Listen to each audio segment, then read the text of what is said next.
नमस्कार साथियों, स्वागत है आपका टेक संजीवनी कंप्यूटर क्लासेस में। This is Shekhar Kulshreshtha before you. जैसा कि आपको पता है, मैं अभी कंप्यूटर के लिए क्वेश्चन सेट बना रहा हूं जो कि आगामी सीपीसीटी परीक्षा के लिए काफ़ी महत्वपूर्ण है। इस कंप्यूटर सीरीज में मैंने पहले 2 वीडियो अपलोड कर रखे हैं जिसमें मैंने 30-30 क्वेश्चन हर वीडियो में मैंने आपको बताए हैं। और वो ऐसे क्वेश्चन है कि जो कि पिछले सीपीसीटी पेपर्स में पूछे गए हैं और उन्हीं टॉपिक से रिलेटेड या उसी पैटर्न पर जो आगे परीक्षा आने वाली है उसमें भी उसी टॉपिक से संबंधित क्वेश्चंस आपको आने की संभावनाएं हैं। तो मैंने उनको काफ़ी डिटेल में एक्सप्लेन किया हुआ है। जिन्होंने वो वीडियोस नहीं देखी हैं वो प्ले लिस्ट में जाकर के उनको देख सकते हैं। उसकी जो लिंक है मैं अपने इस वीडियो के डिस्क्रिप्शन बॉक्स में दे दूंगा, या ऊपर आई बटन पर भी उसकी लिंक दी हुई है, वहां से भी आप जाकर के उसको देख सकते हैं। आज के वीडियो में मैंने नए 30 क्वेश्चन शामिल किए हैं जो आगे आने वाली परीक्षाओं के लिए काफ़ी महत्वपूर्ण है। आप एंड तक वीडियो देखें और साथ के साथ में क्वेश्चंस को लगाते भी जाएं। जैसे आपके कितने क्वेश्चन सही हुए हैं वो कमेंट बॉक्स में मुझे कमेंट करें। जिसके ज़्यादा अच्छे सही क्वेश्चन होंगे तो उसका निश्चित सी संभावना है कि उसके पेपर ज़्यादा अच्छे से क्लियर होकर के आएगा। तो आपको क्वेश्चन साथ में लगाते जाना है और कमेंट बॉक्स में स्कोर जरूर अपना लिख करके बताना है कि आपका कुल कितना स्कोर रहा है। वीडियो को एंड तक देखें। जो लोग नए हैं वो चैनल को सब्सक्राइब करें, अपने दोस्तों के साथ शेयर करें। आज हम लोग अपना वीडियो स्टार्ट करते हैं।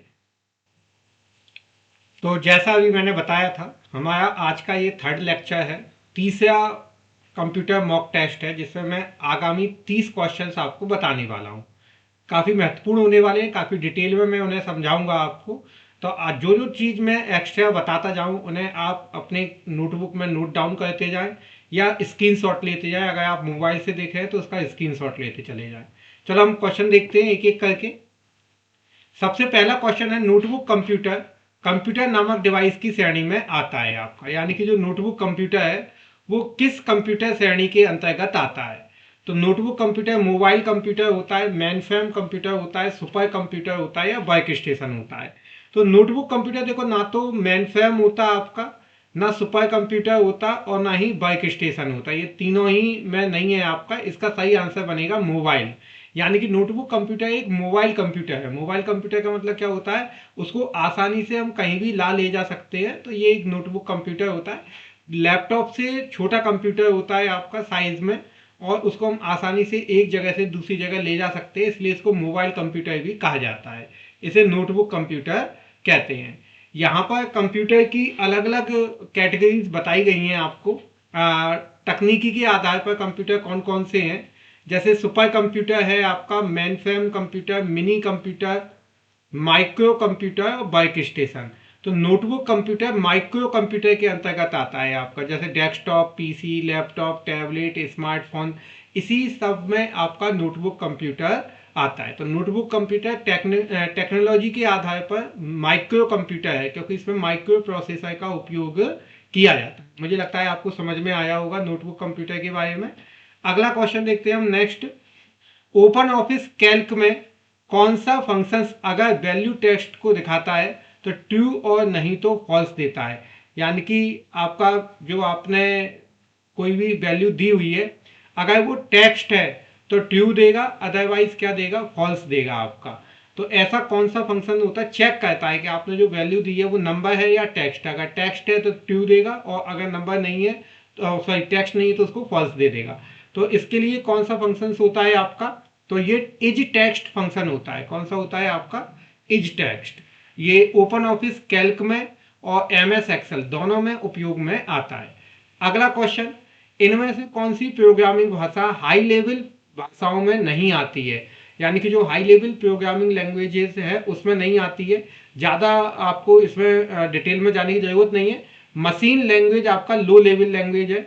बाकी ये तीनों जो है आपकी ये हाई लेवल प्रोग्रामिंग लैंग्वेज है। फोर्टेन, जावा, C++। मशीन लेवल आपका लो लेवल प्रोग्रामिंग लैंग्वेजेस के अंतर्गत आती है। यहाँ पर लैंग्वेज का कैटेगराइजेशन बताया गया है आपका, low level language, middle level language और high level language. Low level में आपका मशीन लेवल आती है आपकी और असेंबली आती है। मिडिल में सी आ जाती है आपकी, सी प्रोग्रामिंग भाषा। और हाई लेवल में C, COBOL, Fortran, Pascal, SQL, MATLAB, Prolog, Lisp, ये सब आती है, अलग अलग कैटेगरीज की प्रोग्रामिंग भाषाएं हैं। काफ़ी अच्छा चार्ट है, आप एक इसका स्क्रीनशॉट ले लो जिससे आपको प्रोग्रामिंग लैंग्वेजेस का कैटेगराइजेशन समझ में आए। देखो मिडिल लेवल लैंग्वेज वैसे तो कोई कैटेगराइजेशन होता नहीं है, पर कई बार क्या होता है इनिशियल हाई लेवल लैंग्वेजेस को ही मिडिल लेवल लैंग्वेज कहा जाता है और सी एक मिडिल लेवल लैंग्वेज में कंसीडर की जाती है आपकी। ठीक है, तो यहाँ पर ये आपका प्रोग्रामिंग लैंग्वेजेस के टाइप है। अगला क्वेश्चन देखते हैं। डिक्स का मतलब है फाइल सिस्टम को सेटअप करके इस्तेमाल के लिए डिस्क को तैयार करना, यानी कि डिस्क के साथ में क्या शब्द आना चाहिए जिसका मतलब फाइल सिस्टम को रीसेट करना और डिस्क को इस्तेमाल के लिए तैयार करना। तो disk formatting, disk fragmenting, disk scanning और डिस्क पार्टीशनिंग। तो इसका आंसर होगा डिस्क फॉर्मेटिंग। डिस्क को फॉर्मेट करने का क्या मतलब होता है, उसके जितने भी आपका डेटा था उन सबको हटाना, नए सेक्टर टैग का तैयार निर्माण करना और दोबारा से फाइल सिस्टम को अपलोड करना, ये सब क्या कहलाता है, फॉर्मेटिंग कहलाता है आपका। ठीक है, तो डिस्क फॉर्मेटिंग इसका मतलब होता है, जैसे हम बोलते हैं ना हार्ड डिस्क को फॉर्मेट करवा लिया, मोबाइल को फॉर्मेट करवा लिया। तो फॉर्मेट करवाने का मतलब ही होता है, ये होता है कि फिर दोबारा से डिस्क को रीसेट कर देना, नए ट्रैक नए सेक्टर बनाना और डिस्क को पूरी तरह से काम करने के योग्य दोबारा से रीसेट चालू कर देना आपका। ठीक है, अगला क्वेश्चन है MS वर्ड 2019 में कीबोर्ड शॉर्टकट की Alt+P का इस्तेमाल करके इस्तेमाल इनमें से किस टैब पर जाने के लिए किया जाता है। तो Alt+P का यूज क्यों किया जाता है ये आपसे पूछा गया है आपका MS वर्ड के अंदर। तो देखो MS वर्ड में Alt+P का उपयोग होता है लेआउट के लिए। किसके लिए होता है, लेआउट के लिए। फाइल के लिए किसका उपयोग होता है आपका Alt+F का यूज होता है। इंसर्ट के लिए Alt के साथ में N का यूज होता है। डिजाइन के लिए Alt के साथ में G का उपयोग होता है और लेआउट के लिए क्या होता है, Alt के साथ में P का उपयोग होता है। Alt+P लेआउट के लिए काम करता है। आंसर यही होगा आपका, लेआउट टैब है। मुझे लगता है समझ में आ गया होगा। ठीक है, यहां पर पूरा आपको एक लिस्ट दी हुई है MS वर्ड में टैब के शॉर्टकट सभी के लिए आपको दिया है। आप एक इसकी शॉर्टकट की एक इसका स्क्रीनशॉट ले लो। Alt+F, Alt+H, Alt+N, Alt+G design के लिए, लेआउट के लिए Alt+P, रेफरेंस के लिए Alt+S, मेलिंग के लिए Alt+M, रिव्यू के लिए Alt+R और व्यू के लिए Alt+W, हेल्प के लिए Alt+Y। ये आपका सबकी शॉर्टकट की Alt के साथ में दी गई है किसी भी टैब पर जाने के लिए। तो मुझे लगता है ये समझ में आया होगा आपको। अगला क्वेश्चन देखते हैं अपन नेक्स्ट।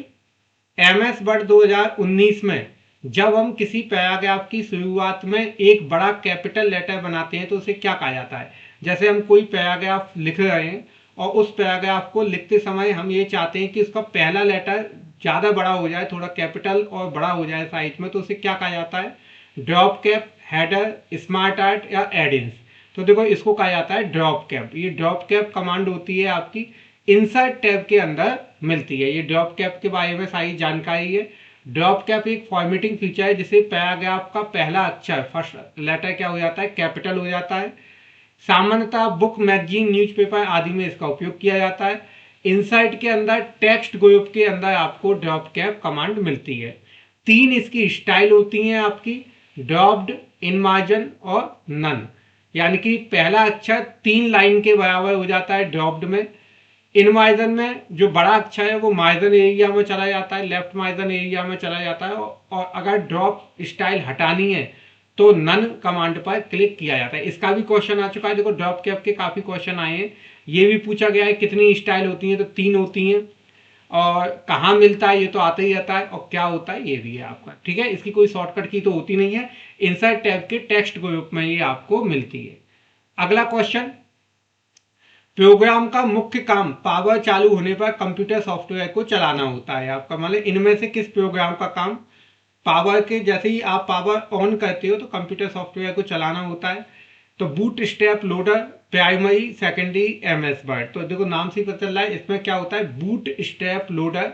इसका काम होता है जैसे ही आपने कंप्यूटर चालू किया है, चालू होने के बाद जो है उसको जो हार्ड डिस्क पे जो फाइलें हैं उनको रैम के अंदर अपलोड करना और उन सॉफ्टवेयर्स को चालू करना। देखो यहाँ पे लिखा हुआ है बूटस्ट्रैप लोडर एक छोटा सा प्रोग्राम है जो कंप्यूटर को स्टार्ट करते समय सबसे पहले एग्जीक्यूट होता है। यह ऑपरेटिंग सिस्टम को सेकेंडरी स्टोरेज यानी कि हार्ड डिस्क से कहाँ पे अपलोड करता है, रैम में अपलोड करता है। अच्छा, ये बूटस्ट्रैप लोडर कहाँ मौजूद होता है, ये भी कभी क्वेश्चन आ जाता है। तो ये रोम के अंदर मौजूद होता है। कहाँ पे होता है आपका, रोम में इसको स्टोर कर दिया जाता है। जैसे ही आप अपने कंप्यूटर को प्लग ऑन करते हो, चालू करते हो, तो रोम में एक प्रोग्राम चालू होता है जिसको बायोस कहा जाता है। BIOS, basic output input system. और इसी प्रोग्राम के अंतर्गत आपका बूटस्ट्रैप लोडर चालू होता है, जो कि हार्ड डिस्क पर मौजूद जो ऑपरेटिंग सिस्टम्स की फाइल है उनको मेन मेमोरी में अपलोड करके कंप्यूटर को चालू करने का काम करता है। ठीक है, तो सीपीयू प्रोसेस में बूटस्ट्रैप लोडर का क्या काम है, पावर को ऑन होता है, बायोस या यूईएफआई हार्डवेयर चेक करता है, पोस्ट प्रोग्राम बोलते हैं उसको, power on self test.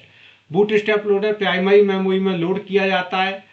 Bootstrap loader operating system को सेकेंडरी स्टोरेज से रैम में अपलोड करता है, सीपीयू को कंट्रोल देता है। ठीक है, तो ये सारे काम बूटस्ट्रैप लोडर के होते हैं। अगला क्वेश्चन नेक्स्ट, इनमें से कौन सा वैलिड वेब एड्रेस है www.bbc.co.uk। अब देखो ये तीन जो है ना, ये तो खैर गलत ही है। क्यों गलत है, क्योंकि कभी भी वेब एड्रेस में @ साइन का उपयोग नहीं होता है, तो ये दो तो गलत ही है। और इसमें तो कोई डॉट वगैरह लगी नहीं है, तो ये भी गलत है आपका। इसका सही आंसर बनेगा पहला वाला, वेब एड्रेस यानी कि वेबसाइट का पता, URL जिसको अपन बोलते हैं, उसको वेब एड्रेस कहा जाता है। ठीक है, तो पहला वाला इसका आंसर सही है। अब अगला क्वेश्चन नेक्स्ट, इनमें से कौन सा एक ईमेल एड्रेस सही है। ईमेल एड्रेस का सही लेआउट क्या है इनमें से, joy.blog@freemail.com, joy.blog@www@, तो देखो ये तो गलत होगा, साइन एक बार आता है आपका, और www वगैरह कुछ नहीं होता है, और वो भी बीच में आता है, स्टार्टिंग में नहीं आता, तो ये भी गलत है। और ये तो है ही नहीं है, तो ये भी गलत है। ये वाला आपका सही है, पहला वाला इसका आंसर सही है, फर्स्ट। ठीक है, जो साइन है वो सेपरेटर का काम करता है, जो कि यूजर नेम और सर्विस, जो ईमेल सर्विस है उसके बीच में सेपरेटर का काम करता है साइन। ठीक है, इन दोनों के बीच में 1972 में रे टैमिल्सन ने इसको सबसे पहले उपयोग में लाया था ईमेल के लिए, ये भी आपको याद रखना है। नेक्स्ट क्वेश्चन, ग्राफिक प्रिंटिंग के संदर्भ में CMYK क्या है। जब आप कंप्यूटर से प्रिंटिंग का काम करते हैं और वो प्रिंटिंग अगर कलर प्रिंटिंग है तो CMYK क्या होता है, तो CMYK का मतलब होता है क्यान, मेजेंटा, येलो एंड ब्लैक। जिनके पास भी कलर प्रिंटर होंगे आप में से, उन्हें देखा होगा कलर प्रिंटर में 4 तरह के कलर डलते हैं, उसके जो कलर कॉर्टेज होता है उसमें 4 इंक की बोतल डाली जाती हैं। उनमें से ये चारों कलर के नाम हैं, कौन कौन से, क्यान, मेजेंटा, येलो एंड ब्लैक। ठीक है, तो यही इसका आंसर है, पहला वाला क्यान, मेजेंटा, येलो एंड ब्लैक आपका CMYK। CMYK प्रिंटिंग के लिए उपयोग में आने वाली एक टेक्निक है आपका, प्रिंटिंग इंडस्ट्रीज में इसका उपयोग होता है CMYK 4 कलर का। जबकि स्क्रीन पर डिस्प्ले के लिए RGB का उपयोग किया जाता है। RGB का उपयोग क्यों होता है, स्क्रीन डिस्प्ले के लिए होता है आपका। ठीक है, तो मुझे लगता है ये समझ में आया होगा आपका। दो तरह की तकनीकें होती हैं, एक होती है RGB जिसको रेड, ग्रीन और ब्लू कहा जाता है, और एक है CMYK जिसको cyan, magenta and yellow and black कहा जाता है। तो ये प्रिंटिंग के लिए होती है आपकी, और ये वाला डिस्प्ले के लिए होता है, स्क्रीन डिस्प्ले के लिए हम इसका यूज करते हैं, RGB का यूज। तो मुझे लगता है ये समझ में आया होगा आपको। अगला क्वेश्चन देखते हैं अपन नेक्स्ट, आप कंप्यूटर को डेटा या कमांड भेजने के लिए कीबोर्ड या माउस जैसे डिवाइसेस का इस्तेमाल करते हैं, जिससे वह जानकारी प्रोसेस कर पाता है और काम कर पाता है। कैसी डिवाइस, कीबोर्ड और माउस किस तरह की डिवाइस है आपका, जिनका उपयोग हम डेटा को कंप्यूटर में भेजने के लिए किया जाता है। तो निश्चित सी बात है, ये इनपुट डिवाइस है आपकी। कैसी डिवाइस है, कीबोर्ड माउस क्या है, इनपुट है आपके। स्टोरेज तो है नहीं, स्टोरेज में तो सीडी, डीवीडी या हार्ड डिस्क का उपयोग किया जाता है। प्रोसेसिंग में सीपीयू का उपयोग होता है। आउटपुट में प्रिंटर का या मॉनिटर का उपयोग होता है। ये सब आपके इनपुट हैं आपके। कौन कौन से, कीबोर्ड, माउस, स्कैनर, ये सब आपका कैसी डिवाइस है, इनपुट डिवाइस है। तो मुझे लगता है समझ में आ गया होगा, आसान सा क्वेश्चन है आपका। अगला क्वेश्चन देखते हैं नेक्स्ट। एमएस एक्सेल 2019 में इनमें से कौन सा आपको वर्कबुक डेटा को ग्राफिक्स के रूप में दिखाने की सुविधा देता है, जिससे तुलना, ट्रेंड को दिखाना आदि आसान हो जाता है। तो एमएस एक्सेल में आपने शीट पर जो डेटा लिखा हुआ है उसको ग्राफ के माध्यम से प्रदर्शित करना है, तो किसका उपयोग किया जाता है, ये क्वेश्चन पूछा गया है। तो एक्सेल में शीट पर लिखे गए डेटा को ग्राफ के रूप में प्रदर्शित करने के लिए चार्ट का उपयोग किया जाता है। किसका उपयोग किया जाता है, चार्ट। चार्ट क्या होता है, एक एनालिसिस टूल होता है जो शीट पर मौजूद डेटा को ग्राफिक्स के रूप में प्रदर्शित करता है। तो ये हो गया आपका चार्ट। अगला क्वेश्चन, इनमें से कौन सी वीडियो कंप्रेशन तकनीक नहीं है। वीडियो कंप्रेसिंग तकनीक नहीं है, ADPCM, MPEG-4, H.265 और H.264। तो इसमें आपका ADPCM ये कोई वीडियो कंप्रेसिंग तकनीक नहीं है। वीडियो जब ज़्यादा बड़ी होती है तो उसके साइज को रिड्यूस किया जाता है, कम किया जाता है कंप्रेस करके, और उसके लिए कुछ तकनीकें उपयोग में लाई जाती हैं। बेसिकली ये दो प्रकार की होती हैं। कौन कौन सी, आपकी लूजी कंप्रेशन टेक्निक होती हैं और लूजलेस कंप्रेशन टेक्निक होती हैं। लूजी में यहाँ पर कुछ डेटा को हटाकर साइज को कम किया जाता है, और लूजलेस में यहाँ पर डेटा को नहीं हटाया जाता है, क्वालिटी से कुछ भी कॉम्प्रोमाइज नहीं किया जाता है, डेटा जितना है उतना ही रहेगा। तो ये दोनों टेक्निक अलग अलग है। H.264 लूजी कंप्रेशन टेक्निक होती है, H.265 लूजलेस कंप्रेशन टेक्निक होती है। यहाँ पे कुछ कंप्रेशन टेक्निक के नाम आपको बताए गए हैं, इनको आप नोट कर लेना, काफ़ी इंपॉर्टेंट है। मैं तो ये देख रहा हूँ कि हर पेपर में वीडियो कंप्रेसिंग टेक्निक से एक ना एक क्वेश्चन आपको बनता ही बनता है, तो काफ़ी इंपॉर्टेंट है। इनके फाइल टाइप, कोड नेम वगैरह ये सारी चीज़ें आप यहाँ पर देख लेना, एक स्क्रीनशॉट आप इसका जरूर ले लेना। आगे हम देखते हैं नेक्स्ट। मेमोरी का साइज 20 MB मान लीजिए, डेटा वॉल्यूम के हिसाब से यूनिट MB का क्या मतलब है आपका, यानी कि आपने अगर अपनी कंप्यूटर मेमोरी का साइज 20 MB माना है तो यहाँ पे MB का क्या मतलब है। काफ़ी आसान सा क्वेश्चन है। MB का मतलब क्या होता है, मेगाबाइट होता है आपका, क्या होता है, मेगाबाइट।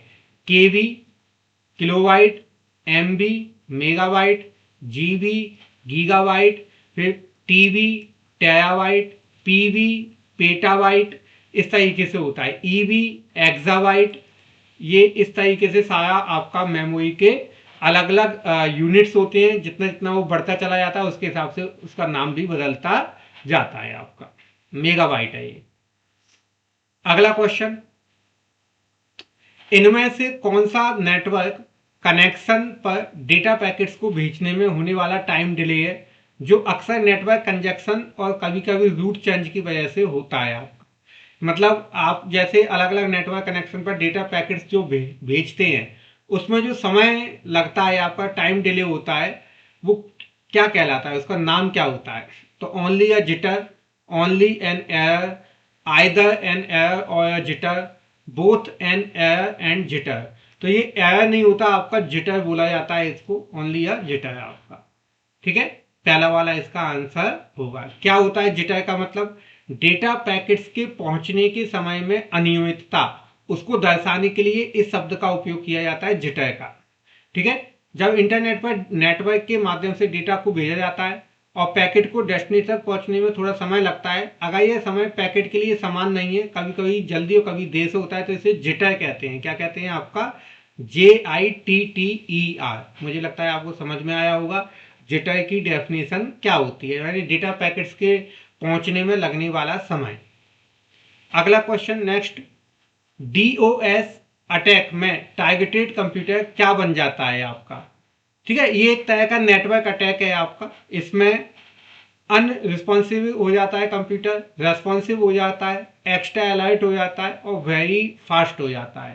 तो अगर आपके कंप्यूटर पर डीओएस अटैक होता है तो कंप्यूटर कैसा हो जाता है, तो अनरिस्पॉन्सिव हो जाता है। कैसा हो जाता है, आपका पहला वाला आंसर बनेगा अनरिस्पॉन्सिव। अब ये डीओएस अटैक होता क्या है आपका, तो इसकी डिटेल यहाँ पे दी हुई है। डीओएस यानी कि आपका डिनाइल ऑफ सर्विस। क्या है आपका, डिनाइल ऑफ सर्विस है आपका डीओएस, ये इसको फुल फॉर्म है। ये डीओएस अटैक एक साइबर अटैक होता है जिसमें किसी साइबर वेबसाइट या नेटवर्क को इतनी ज़्यादा रिक्वेस्ट भेजी जाती हैं कि वह स्लो अथवा काम करना बंद कर देता है आपका। तो इसको अनरिस्पॉन्सिव हो जाता है, यानी कि आप लगातार मल्टीपल कमांड देते जाते हैं तो एक ऐसा टाइम आता है कि वो काम करना ही बंद कर देता है। मतलब जैसे आपको ही लगातार क्वेश्चन पूछते जाएं तो आप फिर थक जाओगे, फिर आप जवाब ही देना बंद कर दोगे। तो उसी तरह से डीओएस अटैक कहलाता है आपका, है ना, डिनाइल ऑफ सर्विस। अगले नंबर पर देखते हैं क्वेश्चन, आईपी एड्रेस क्या होता है। आईपी एड्रेस की डेफिनेशन यहाँ पे पूछी गई है। आईपी एड्रेस क्या होता है, a unique identifier for device connected to a network, यानी कि एक विशेष आइडेंटिफायर नंबर होता है जो कि कंप्यूटर पर कनेक्टेड डिवाइस को आइडेंटिफाइड करने के लिए उपयोग में आता है। ठीक है, तो ये आपका पहला वाला ही आंसर है इसमें, फर्स्ट। दूसरा क्या है, a unique identifier that is shaped on computer hardware, नहीं होता, शेप नहीं बनाता है, गलत है ये आपका। A set of rules and procedures that govern how data is transmitted and receive between device, ये भी गलत है, गवर्न नहीं करता आपका। ये तो नंबर होता है जिससे अपन डिवाइस को आइडेंटिफाइड करते हैं, जैसे आपका नाम या आपका एड्रेस जिससे आपको पहचाना जाता है आपका, वो आईपी एड्रेस कहलाता है कंप्यूटर के अंदर। किसी भी फाइल का नेटवर्क पर एड्रेस जिससे उस फाइल को आइडेंटिफाइड किया जाता है वो आईपी एड्रेस कहलाता है। मैंने कल भी इसके बारे में मैंने बताया था, कल भी एक क्वेश्चन था जो मैंने कल वीडियो अपलोड की है, प्रैक्टिस सेट 2। जिन्होंने नहीं देखी है वो जरूर देखना, आपका जो है आई बटन में उसकी लिंक दी हुई है, वहां से जाके देख लेना। उसमें मैंने इसको डिटेल में बताया था, 2 वर्जन बताए थे, IPv4 IPv6, उनकी लेंथ वगैरह मैंने बताई थी, फॉर्मेट मैंने बताए थे कौन कौन से होते हैं आईपी एड्रेस के लिए। तो जिन्होंने नहीं देखा है वो जरूर देखना उसको। ठीक है, पहला वाला इसका आंसर है फर्स्ट नंबर का। ये आईपी एड्रेस का सारा डिटेल दिया हुआ है, कल भी मैंने बताया था आईपी एड्रेस क्या होता है आपका, अभी जैसे मैंने बताया था।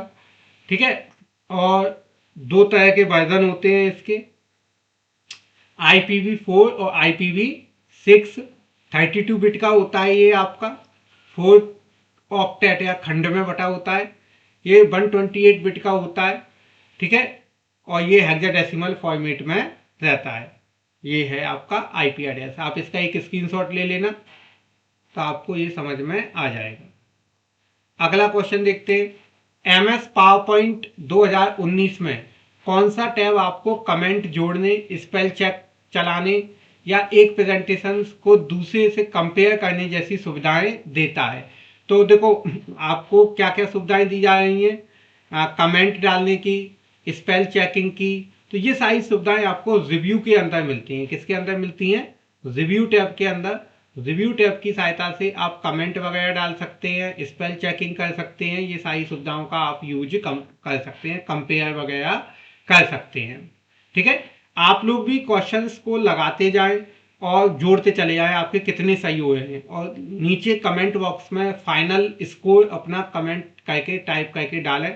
जिसके हाई स्कोर होंगे अगली वीडियो में मैं उसका नाम लेकर के उसको अप्रिशिएट भी करूंगा कि भाई बहुत अच्छा किया आपने। अगला क्वेश्चन देखते हैं,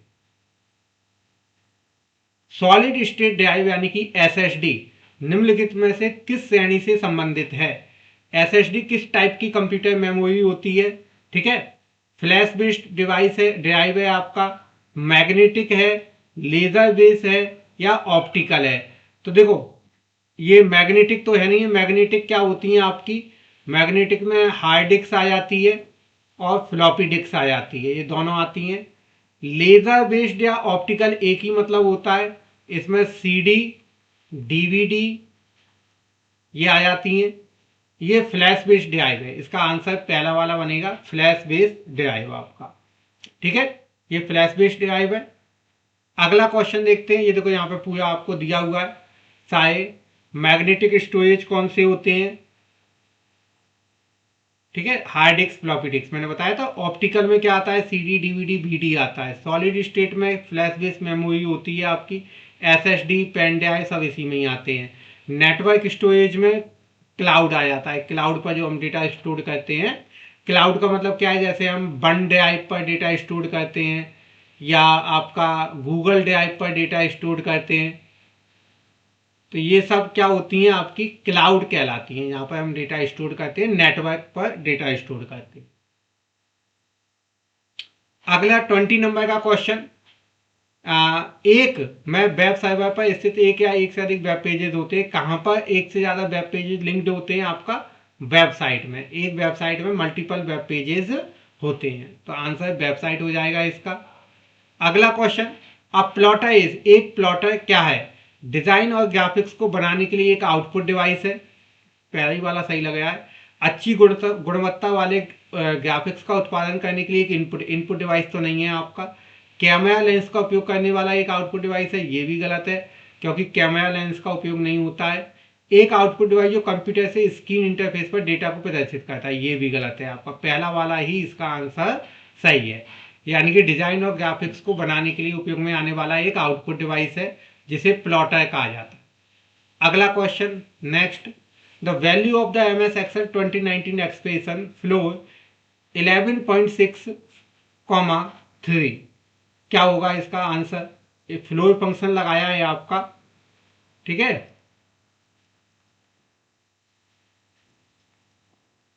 और 11.6,3 दिया है। तो देखो यहाँ पे क्या होगा, 11.6 से काउंट करना चालू करेगा और वो पहला नंबर ढूंढेगा जो 3 से कट जाए डाउन साइड में। फ्लोर फंक्शन है ना, फ्लोर फंक्शन में नीचे की तरफ जाता है, तो 11 से नीचे 10 जाएगा आपका, तो 10 तो कटेगा नहीं 3 से। 9 जाएगा तो 9 कट जाएगा आपका, तो इसका आंसर क्या बनेगा? 9 बनेगा आपका। ठीक है, 3 से पूरी तरह से कट जाए तो वो 9 हो जाएगा आपका। अगर फ्लोर की जगह सीलिंग का यूज किया होता तो ऊपर की हो जाता आपका, तो फिर उसका आंसर फिर 12 होता आपका, अगर सीलिंग होता तो। क्योंकि 3 से पूरी तरह से क्या कट जाएगा? 12 कट जाएगा, तो फिर हम वहां पे आपका जो है 12 आंसर होता। अगर कौन सा फंक्शन उपयोग में लाया जाता है यहाँ पर? सीलिंग। बट ये सीलिंग नहीं है, कौन सा है? फ्लोर है, इसका उल्टा। फ्लोर नीचे की तरफ जाता है डाउन साइड में, सीलिंग ऊपर की तरफ जाता है, बस आपको ये ध्यान में रखना है। अगला क्वेश्चन नेक्स्ट, लैपटॉप में किस तरह की बैटरी का इस्तेमाल नहीं होता है आपका? यहाँ पे नहीं शब्द पर विशेष ध्यान दें। कौन सी बैटरी उपयोग में नहीं आती है लैपटॉप में? ठीक है, sulphur neon hydric battery, nickel cadmium battery, nickel metal hybrid battery और लिथियम बैटरी। किस तरह की बैटरी का उपयोग लैपटॉप के अंदर नहीं होता है? तो इसका आंसर पहला वाला है, यानी कि पहली तरह की बैटरी का उपयोग नहीं होता। बाकी ये तीनों तरह की बैटरी आपका कहां पर उपयोग में आती हैं? लैपटॉप में उपयोग में आती हैं। ठीक है, अगर कोई डाउट हो तो आप कमेंट बॉक्स में कमेंट कर देना, पूछ लेना, मैं बता दूंगा। अगला क्वेश्चन, ये देखो, सारी बैटरीज के टाइप दिए हैं, different types of battery that we used in our laptop, लियोन, लाइफियो, आपका अलग अलग तरह की। आप देख, एक बार इसका स्क्रीनशॉट ले लो, ठीक है, और इनको पढ़ के देख लेना। नाम दिए हुए हैं, कब कहाँ कौन से लैपटॉप में उपयोग में आती है। ठीक है, आजकल मॉडर्न लैपटॉप में नॉन रिमूवेबल बैटरी का उपयोग होता है आपका। ठीक है, और ये जो बैटरी है आपका लाइओन करके, लिथियम बैटरी होती है आपकी, लाइट वेट हाई एनर्जी एलसीएड की बैटरी होती है, मोस्ट मॉडर्न लैपटॉप में आपका उपयोग में आती है। 24 नंबर का क्वेश्चन है आपका, काफी बड़ा क्वेश्चन है, थोड़ा पढ़ के देखते हैं। कंप्यूटर के प्रकारों के संदर्भ में निम्न में से कौन सा कथन सत्य है? सत्य कथन को पहचानना है। सभी आधुनिक कंप्यूटर जैसे लैपटॉप, डेस्कटॉप, जिनका उपयोग हम घर में या कार्यालय में करते हैं, डिजिटल कंप्यूटर होते हैं, घरों में और कार्यालय में। यानी कि ये बात तो सही है आपका, पहला वाला ट्रू है आपका, ये क्या हो गया? ट्रू है। दूसरा पॉइंट क्या है? डिजिटल कंप्यूटर गति, तापमान, दबाव और धारा जैसे असतत मूल्यों को सीधे संसाधित नहीं कर सकते हैं, ये भी ट्रू है आपका। तो इसका आंसर बनेगा, सत्य को पहचानना था आपका, पहला वाला क्या है इसका? ट्रू आंसर है, तो ओनली वन। तो यहाँ पे केवल मैंने बताया था पहला वाला आपका इसका ट्रू आंसर हो जाएगा। ये दूसरा वाला फॉल्स है आपका, ये डायरेक्टली कर सकते हैं आपका, तो टी एफ हो जाएगा। 25 नंबर का क्वेश्चन, फाइल एक कोड है जो फाइल नाम के आखिरी में दिखाता है और फाइल का टाइप बताता है, उसको क्या कहा जाता है? फाइल के नेम के लास्ट में जो दिखाई देता है उसे क्या कहता है? जैसे मान लो एक फाइल का नाम है ABC, क्या नाम है आपका? ABC और डॉट DOCX XYZ.XLSX A1.PPTX। तो ये पूछा गया है कि फाइल के लास्ट में जो कोड दिया जाता है उसको क्या कहा जाता है? तो इसको एक्सटेंशन कहा जाता है। क्या कहा जाता है आपका? एक्सटेंशन। ये फाइल के टाइप को बताता है कि ये किस टाइप की फाइल है, टाइप ऑफ फाइल बताता है। ऑपरेटिंग सिस्टम के द्वारा डिसाइड होता है ये आपका, हम मैनुअली डिसाइड नहीं करते हैं, हम फाइल का नाम देते हैं, एक्सटेंशन ऑटोमेटिकली ऑपरेटिंग सिस्टम उसको असाइन कर देता है। अगला क्वेश्चन है नेक्स्ट, काफी लंबा चौड़ा क्वेश्चन है, ये इस तरफ का क्वेश्चन है ये पूरा, और ये वाइट उसमें आंसर आपको ऑप्शंस दिए हैं। What do the give steps in MS Excel 2019? आपको click the developer tab, select the macro options from the code group, a macro dialog box will appear. Macro डालने के लिए पूछा गया क्या स्टेप होंगे? Select the macro name to edit or change the keyboard shortcut or descriptions. Click the option button. The macro options dialog box will appear. Do the desired changes. Click on OK button. Close the macro dialog box. अब ये जो step बताई गई है किस काम के लिए है? Change the keyboard shortcut and descriptions of the recorded macro. Recorded macro में कीबोर्ड शॉर्टकट और डिस्क्रिप्शन को चेंज करने के लिए, रिकॉर्ड ए न्यू मैक्रो, एक नई मैक्रो को रिकॉर्ड करने के लिए, activate a tab in the ribbon menu, ribbon menu में एक टैब को एक्टिवेट करने के लिए, create a dialog box in MS Excel। तो देखो भाई ये भी नहीं है, ये भी नहीं है, ये भी नहीं है, आंसर बनेगा इसका पहला वाला, फर्स्ट इसका आंसर है। ठीक है, यानी कि कीबोर्ड शॉर्टकट कीज को डिफाइन करना या मैक्रोस को आपका जो है रिकॉर्डेड मैक्रो में एडिट करने के लिए अपन इसका यूज करते हैं इन स्टेप्स का। ठीक है, अगला क्वेश्चन देखते हैं हम नेक्स्ट, स्ट्रक्चर्ड क्वेरी लैंग्वेज यानी कि SQL डेटा फाइल में इनमें से कौन सा एक्सटेंशन होता है? SQL का .SQL ही होता है आपका। स्ट्रक्चर्ड क्वेरी लैंग्वेज किस काम के लिए उपयोग में आती है? तो डेटाबेस मैनेजमेंट के लिए DBMS सिस्टम होता है आपका। क्या होता है? DBMS, डेटाबेस मैनेजमेंट सिस्टम होता है। इसका उपयोग डेटाबेस फाइलों को मैनेज करना, हैंडल करना, रिकॉर्ड बनाना, टेबल बनाना, क्वेरी बनाना, फिल्टर लगाना, इन सब के लिए इसका उपयोग किया जाता है। अगला क्वेश्चन, दिए गए विकल्पों में से कौन सी निम्नलिखित कथनों की सत्यता का सबसे अच्छा वर्णन करता है? यानी कि दो कथन दिए गए हैं आपको, इनमें से सही कौन सा है? मतलब दोनों में से दोनों सही है, एक सही है, पहला सही है, दूसरा सही है, क्या है? हार्डवेयर सॉफ्टवेयर के लिए अनुदेश प्रदान करता है, सॉफ्टवेयर के बिना कंप्यूटर बेकार होता है। ठीक है, तो कौन सा? पहला गलत, दूसरा सही, दूसरा पहला सही, दूसरा सही। तो देखो इसका आंसर क्या बनने वाला है आपका? पहला गलत, दूसरा सही आपका। हार्डवेयर सॉफ्टवेयर के लिए कमांड नहीं देता है बल्कि उल्टा होता है, सॉफ्टवेयर हार्डवेयर को कमांड देता है, तो ये वाला फॉल्स है। और सेकंड नंबर का क्या है आपका? ट्रू है। ठीक है, 28 नंबर का क्वेश्चन, इनमें से कौन सा सॉफ्टवेयर कंप्यूटर के हार्डवेयर को चलाने के लिए डिजाइन किया गया है, उस पर एप्लीकेशन चलाने के लिए एक प्लेटफॉर्म उपलब्ध करवाता है?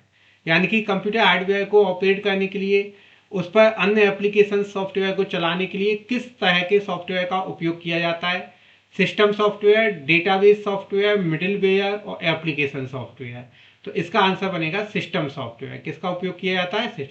सिस्टम सॉफ्टवेयर होता ही इसीलिए कि जितने भी तरह के अन्य सॉफ्टवेयर्स हैं उनको वो एक इंटरफेस देता है जिससे यूजर उन एप्लीकेशंस को उपयोग में ला सके।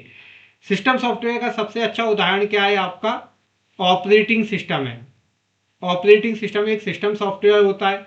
जैसे हम विंडोज ऑपरेटिंग सिस्टम यूज करते हैं, तो विंडोज ऑपरेटिंग सिस्टम की सहायता से ही आप बाकी के एप्लीकेशन सॉफ्टवेयर जैसे M S Word, M S Excel आदि को चला पाते हैं। ये कब चलते हैं? जब आपके कंप्यूटर में विंडो ऑपरेटिंग सिस्टम है तो चलते हैं, अदरवाइज नहीं चलेंगे आपका। ठीक है, तो ये समझ में आया आपको क्या होता है।